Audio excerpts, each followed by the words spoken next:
Hol van már?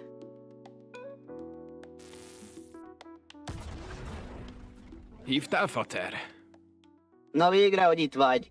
Mióta van nekünk tűzjelzőnk? Kicsit kevesebb kérdés és több kussolást kérnék. De most komolyan? A pokol legmélyebb bugyraiban vagyunk, Fater.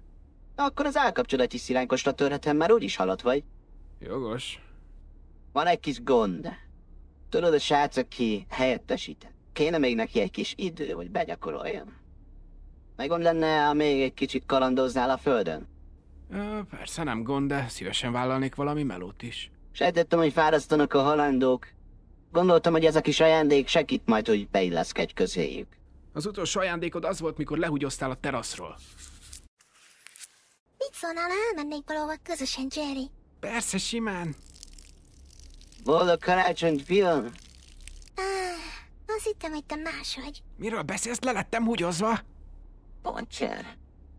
Változnak az idők, már nem húgyozok a teraszról. De inkább fogad szeretettel. Az új járgányodat.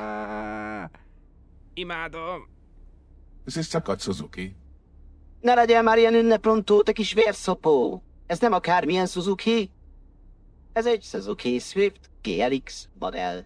Ugyanaz a szar, csak kimondtad a teljes nevét. Ne hallgass rá, Fater, nagyon bejön. Jerry, teleportálva jöttünk. És fasszal a szádban fogsz visszamenni, ha nem tudsz örülni más örömének.